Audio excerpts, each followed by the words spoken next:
Now I want to show you the Logos Bible Software companion sites online. Faithlife, the new name of the company that used to be called Logos, has really three websites in their online presence. The first one here is, as you can see from up here, they call it beta. It's biblia.com, and it looks a little bit like like Logos Bible Software. It's got two window panes that you can use and set up.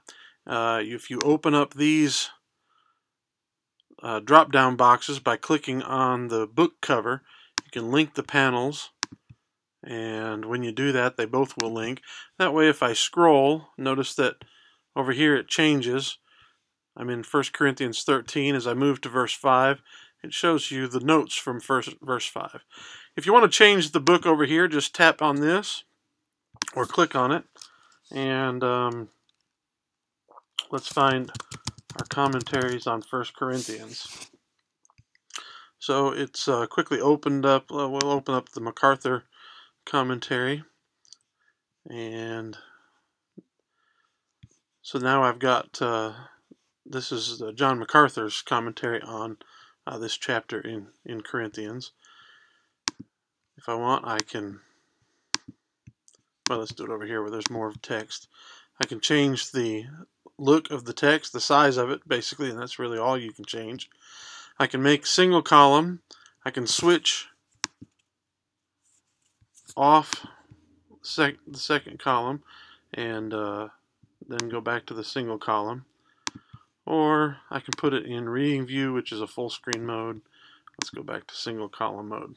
So those are the three ways that it will let you set up the page. This info button over here shows you, just like in Logos Bible Software, it shows you the information about that book. And then these are history buttons, back and forward. It takes you back to the previous book. This share button, open it up and it gives you a link.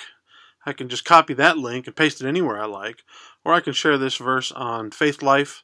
That's their online Bible community. It's sort of like a social network for Bible study. Facebook, Twitter, email. I can get an embed code that I then can copy. Oops. Not getting this copy. There we go. I can then copy this code and paste it, say, in my WordPress site. It gives you a preview of what it's going to look like right down here with the share buttons. Here you can change how it might look. No header, that kind of thing. So let's go back. This is Biblia. Now over here we get these four panels. Here's the home page. So you can quickly do a topic or passage search. So I jump into Genesis 1. Notice it quickly opens up Genesis 1 here, and of course over here.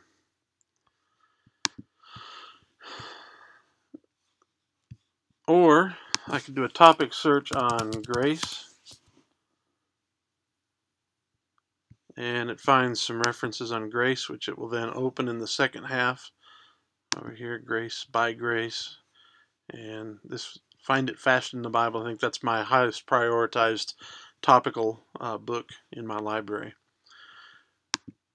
That's the search field. This is the library. Again, you can filter your library. So let's find the ESV. Here we get the ESV, all the different places. So we'll just open up the ESV here. Again, that gives you you can sort it by relevance and other things. Again, this was that search field that we used. Now let's go over here to the community notes. Unfortunately, this only shows community notes. I wish it would show my personal notes. For example, I've been preaching through Romans on my Wednesday night, during my Wednesday night Bible study.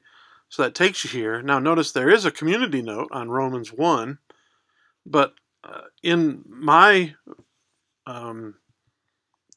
copy of Logos Bible Software, I've got notes on every single verse here in Romans chapter 1 up through verse 17, because that's how far I've gotten.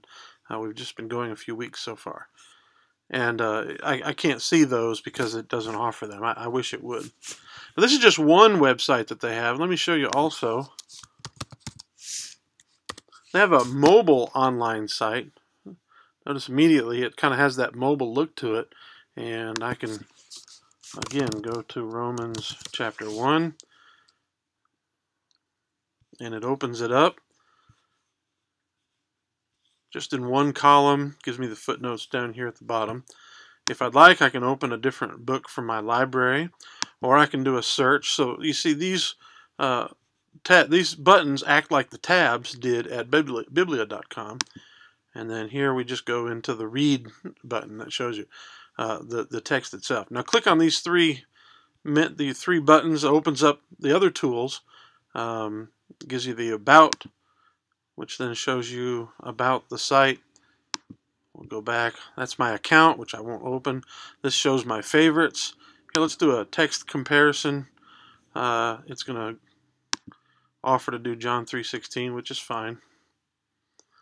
Taking a little while. See, and it's giving me the top 5 Bibles in my library. We'll go back. We'll do a passage guide on John 3:16. Again, it's searching it online, so it's taking just a little while. But notice it gives me my commentaries, cross-references, parallel passages, literary typing, shows some media resources.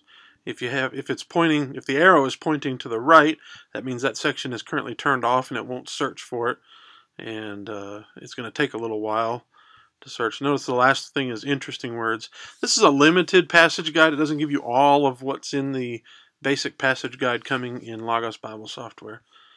That's just taking too long. We're not going to bother waiting on that.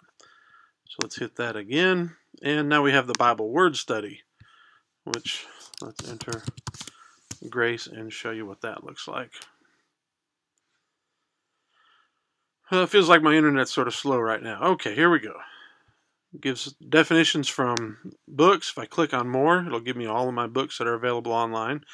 It'll give you Hebrew words and Greek. So, that's just a real simple, quick thing. You click on the word itself.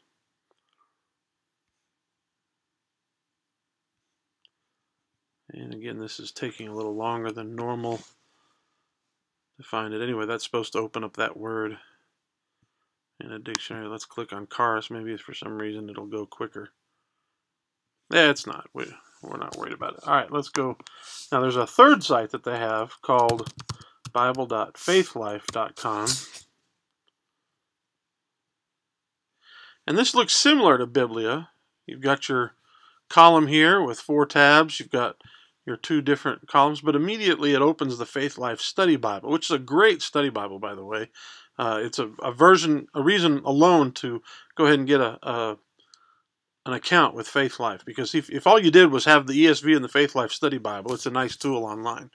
So here we can go to a passage, we can open resources, and we get a lot of different things: the Bible, the Study Bible, infographics, maps, images, videos, the Lexham Bible Dictionary. Here's how we access our library. So this looks a lot like, if you've ever used the Faith Life app on an iPad or an Android tablet or phone, that's what it looks like. Here's your favorites. I don't really use the favorites that much, so you won't see very many. Now I can do a search. I can check a daily reading. Again, I'm not using Logos for daily readings because I had a custom reading plan that I use, and they didn't update custom reading plans in Logos 6 until just recently, so I don't use it. And then these are some notes on the passage, and so notice it does have, you can add community notes here. Of these 3, I use Biblia the most, although I probably ought to come here more. It seems to have almost as much. If you ever want to do an online research using the passage guide or the word study guide, then you definitely want to go back here to library.logos.com so you can get access to that. So really think about all 3 of these as you consider doing online study using Logos resources. This has been Kevin Purcell, and this is the 3rd site in my list of the 6 best online sites, online Bible study sites. Thank you for watching.